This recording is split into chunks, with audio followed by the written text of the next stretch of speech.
Two U.S.-flagged merchant vessels have successfully transited through the Strait of Hormuz and are safely headed on their journey. Iran's state-run media this morning claimed the Revolutionary Guard hit a U.S. warship with 2 missiles. CENTCOM said, no, that did not happen.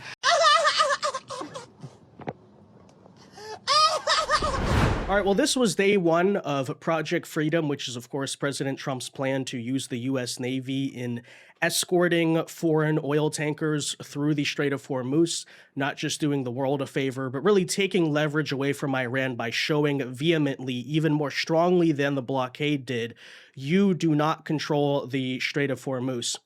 And our question throughout was, what is Iran going to do in response? Are they going to stand down and basically admit that they don't actually control the strait? Or are they going to float option B and find out and have things end really badly for themselves because they try to test the United States? Well, update, Iran as of today apparently did go with option B. And as a result, you could probably expect this.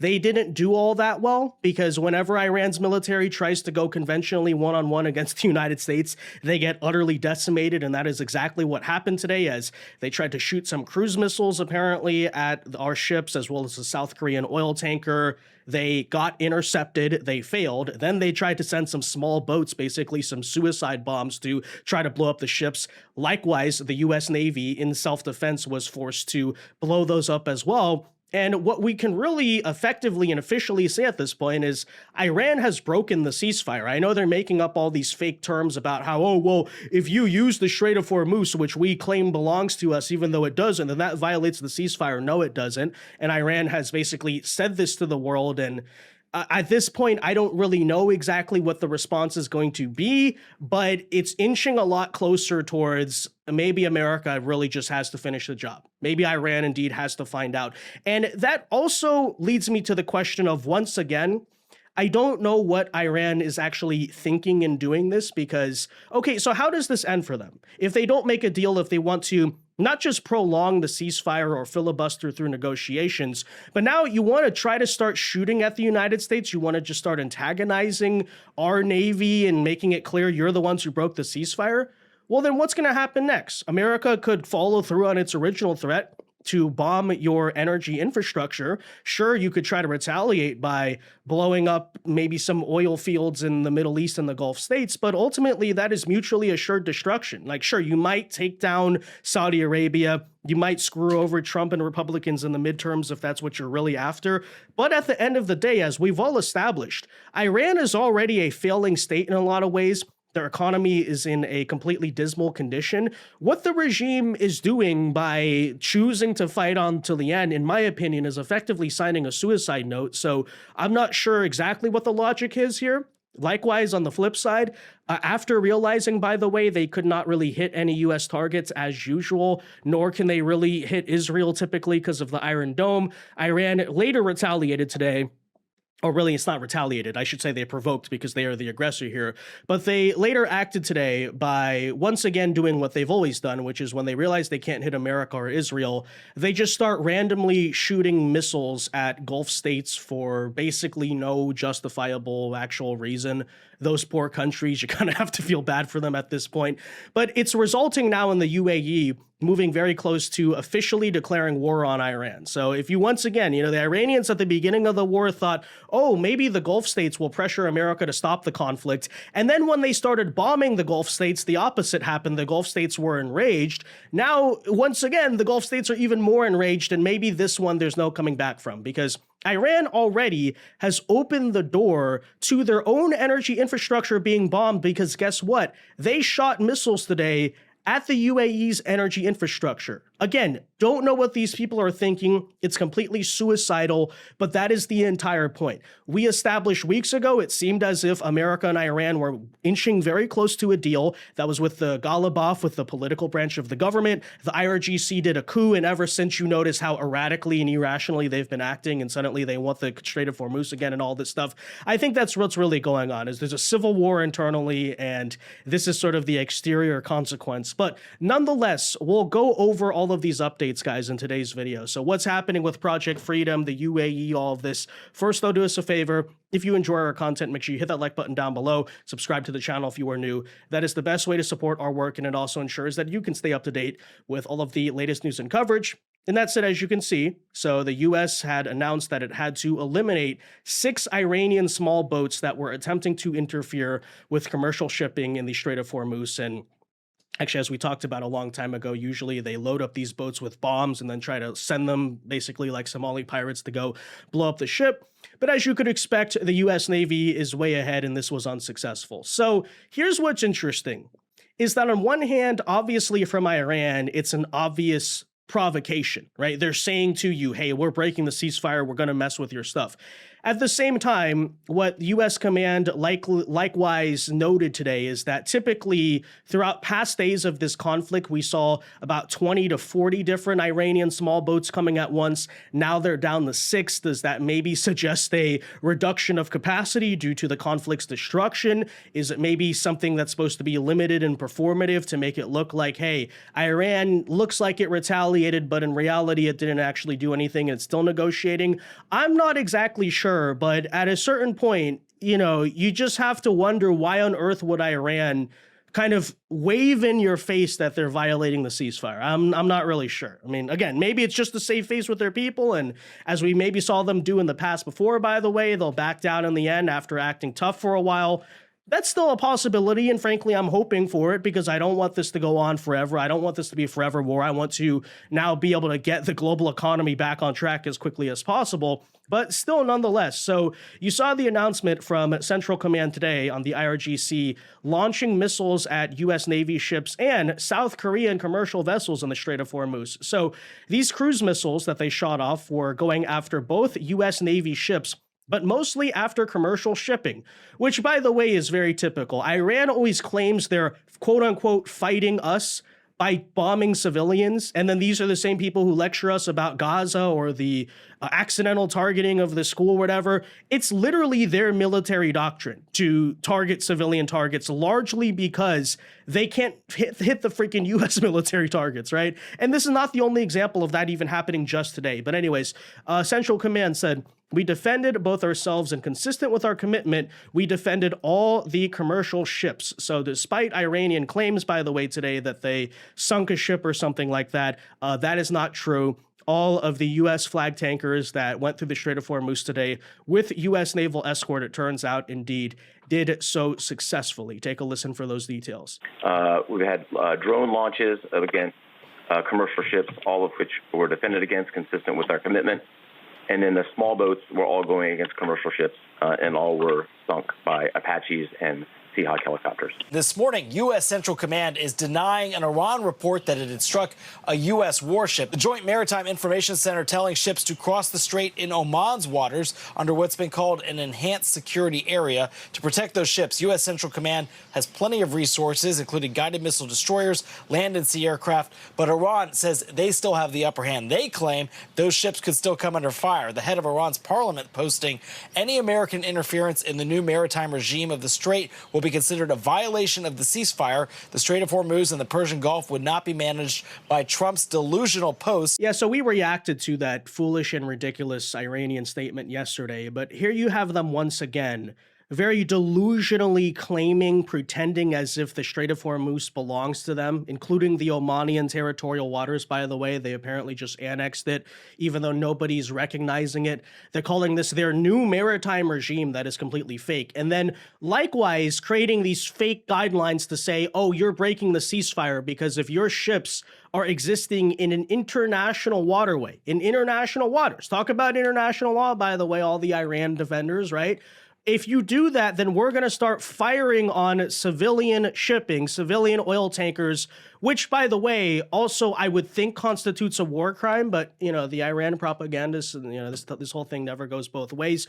But nonetheless, with all of that said, it's worth noting, yes, no ships were sunk. These Iranian claims that they hit the U.S. Navy are simply not true. And overall, Iran's attempt at retaliation today was not all that effective. It basically equated again to something very similar to Somali piracy, at least in the Strait of Hormuz. So what did they do instead?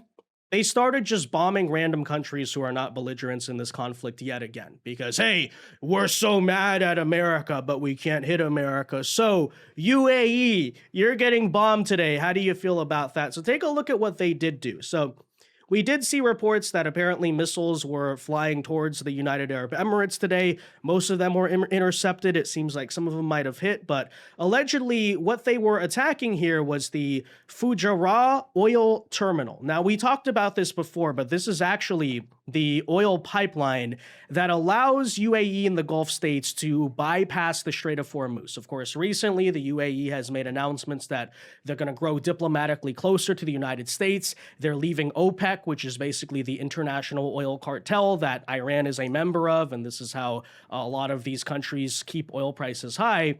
And as a result, hey, you have Fujairah, you're able to bypass the supposed Iranian maritime regime. So what did they do? Despite the fact UAE literally owns this land, it's their borders, it's not even in the Strait of Hormuz, which Iran claims is theirs. Well, today, if for no reason, the UAE didn't do anything to them directly, we saw Iran not just break the ceasefire with the United States, but even start randomly firing missiles at the United Arab Emirates. And what I'd further like to point out, by the way, is the Iranians are the people who had this big crying hissy fit when Trump threatened to do what? Blow up their energy infrastructure. How many times did we hear that's a war crime? You can't target civilian energy even if it has a dual use with military purposes. Okay, well, do you understand? Again, I'm not sure what Iran's thinking right now. They have opened all of the doors. In fact, at this point, just even from the retaliation or self-defense standpoint, it would be perfectly justifiable to blow up Iran's energy infrastructure. Because guess what? Iran, first of all, are the ones who broke the ceasefire. I don't care whatever stupid, if a U.S. ship sails through the strait and doesn't fire upon anyone, that breaks the ceasefire. That's just ridiculous, okay? That's ridiculous semantics. It doesn't even make any sense. Ceasefire? Hey, where's the fire part in the ceasefire, Iran? But, okay, so Iran broke the ceasefire, which means America has the right to strike back as well. But notice, okay, they're doing all this whining about their energy infrastructure. Iran did it first. Not only were they trying to attack civilian oil tankers today, which you could argue is an extension of civilian energy infrastructure, but they tried to hit the terminal, directly. They tried to blow up a freaking UAE oil and gas pipeline that belongs to the freaking civilians. So guess what? If America's going to do even a reciprocal response, you know what that means for you, Iran? Blackouts. Very bad news. I don't know what America's going to do. We'll see where this goes. We'll see if maybe Iran wants to stand out and not be performative about it. But I would just point out, all of those doors have now been opened. And of course, you still have all these stupid Iranian propagandists who pretend as if, the regime is secretly very rational people. They're thinking with a long-term vision and they're only retaliating. They're only acting in self-defense. Hey, pro-Iranians, what was self-defense about today? Okay, because again, you don't control the Strait of Hormuz. You talk about international law, yet it's literally illegal under international law to annex a international waterway and then start blowing up civilian oil tankers who try to cross through an internationally recognized waterway. That's a war crime, by the way, people, right? And what does the UAE or the Fujairah terminal have to do with the ceasefire? Sure, you can make an argument that it has to do with Iran trying to have leverage in the Strait of Hormuz, but I was told the innocent Iranians were just acting in self-defense, and yet today they took an offensive action to try to defend their so-called imperialistic maritime regime over the Strait of Hormuz, despite the fact that, we repeat, that's not actually even real. But anyways, that is, of course, what happened today. So Iran says, oh, we can't hit the U.S. Navy. Let's bomb and do the exact things we're getting mad about other people doing. And as a result, the Emiratis, as you could expect, even if minimal damage was done, is absolutely outraged. There are reports, as a matter of fact, they may be expected to even declare war formally against Iran within the next 24 hours, which if other Gulf states follow that, I mean, maybe to an extent, America doesn't have to finish the job. We can provide support. We can kind of be there, but you kind of let these people handle it all themselves. But anyways, that's probably not a good thing. You would think to have other countries now joining the war against you, and unlike America that has democracy in the midterms to worry about, you think the Gulf states have to worry about that type of stuff? No, they can indeed finish the job if that's what they want to do. But likewise, we also have President Trump, it would appear, threatening the possibility that, hey, the original warning that civilian infrastructure could be targeted, or energy infrastructure, I should say, can be targeted if you do not come to the table and make a deal. Well, especially now, he's sending a new warning to the Iranian regime that if it attacks any U.S. vessel working to implement Project Freedom, and I quote, they'll be blown off the face of the earth, which already has happened. But now what we're even watching beyond that is, okay, is America going to restart the war and launch new offensive attacks against Iran? And the president told Fox he's doing this for humanity. Some of these sailors were running out of food and supplies on these vessels due to the Iranian threats that are ongoing in this area. And again, the president saying that if U.S. ships in the region are targeted, the Iranians will be blown off the face of the earth. Now, I also asked President Trump about the possibility of negotiations with Iran succeeding. He said the Iranians are being far more malleable than they were being in the past, showing flexibility given the U.S. pressure that continues as part of the American blockade of Iranian ports. President Trump called that blockade the greatest military maneuver in history. Yeah, so you have Trump, in spite of recent events, still publicly hinting that negotiations are progressing along, although could be something of a smokescreen, because you notice, for instance, when you look at flight data, that there is a massive buildup of U.S. tankers and cargo planes headed toward the Middle East. This would indicate a military buildup. According to CNN, and take it as you will because it's CNN, but the UAE allegedly is expecting for the U.S. and Israel to strike Iran within the next 24 hours. We'll see. We do know earlier in the week that President Trump was briefed by Dan Kane in the Pentagon on what his potential military options could be if he wants to finish the job. And certainly the door is open right now to do so. Iran gave you all the reasons you need in theory. I mean, after all, they've not only taken a dump on negotiations over the past couple of weeks ever since the IRGC took charge, but even further, here you have them violating the ceasefire, recklessly trying to blow up civilian infrastructure of other countries across the Middle East. They're really, in this case, they actually threw the first punch. They're the ones who broke the ceasefire. So I guess the only question then is it the smart thing for America to do? Because justifiably, rationally, we totally could do it. And, I think there's definitely some things to consider there. Well, first of all, the real consideration ought to be, is Trump right about that? Are negotiations actually going somewhere behind the scenes? And, we have seen Iran before try to performatively do some menial things to save face. Think back to Soleimani, when they claimed to be shooting missiles back at U.S. troops, and then they secretly called Trump and told him, hey, we're purposely going to miss after Midnight Hammer. They told Qatar about the incoming missiles, and they only shot off a handful of them, which allowed them to be intercepted. Likewise today, for the most part, the attacks were small enough to be intercepted and taken down. So if that's what they're doing to, again, save face and claim that everything, that they're in charge or something, and they're admitting behind the scenes that's not true, then I guess that I'm fine with that. We'll take it, whatever. But on the flip side, I would say that if that's not the case, if this is not some secret deal to save face, and in reality, no, they just did break the ceasefire, then at a certain point, you have to just give up on the current negotiations, right?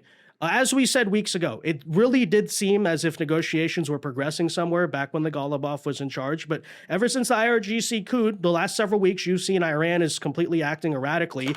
And, at a certain point, you just have to consider whether negotiating is worth it. On one hand, you can make a case to finish the job. The other argument you can make, though, is you don't even have to use the military. So if these crazy lunatics want to suicide and destroy their own country with the way they're governing and the way they're approaching foreign relations as well, then just keep up the blockade.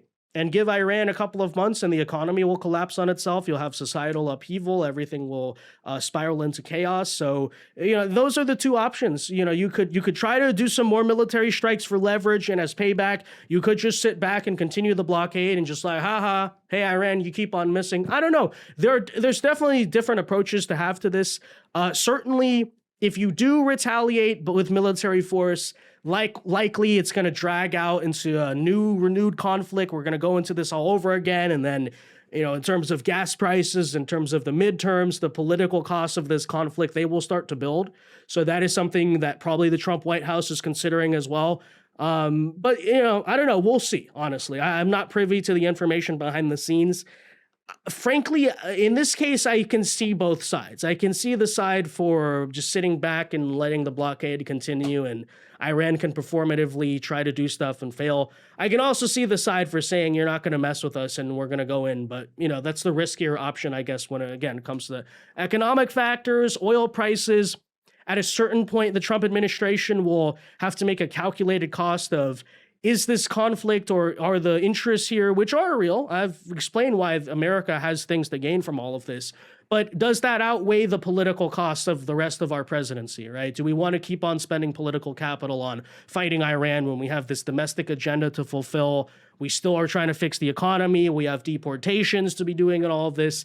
And, this is now several months of the presidency being dedicated to Iran. You don't want it to turn into a forever war. Would a huge, massive retaliation strike, which is justified, okay, Iran deserves, but would it be the right calculated thing to do? Or do you take the Reagan move of the 80s and basically turn a blind eye after some country in the Middle East did something, even though in this case, nobody died as a result of it? I don't know. I'm not really decided, frankly, on that as of right now. Feel free to let me know your thoughts, but I would say if you watch Iran get bombed in the next 24 to 48 hours, it wouldn't surprise me at all. And it's not something I'd sit there and criticize, for sure. I totally get it because these guys have violated the ceasefire. They totally backtracked on all the negotiating progress we were making. And at a certain point, you have to almost cut your losses in one way or another. Either walk away from the negotiating table and just blockade them until they collapse, or come and finally agree to something. Or likewise, you can just quote unquote finish the job, So those are the options. But anyways, that said, guys, let me know your thoughts on that in the comment section down below. Be sure to leave a like on this video, subscribe to the channel if you are new. And until next time, God bless and peace.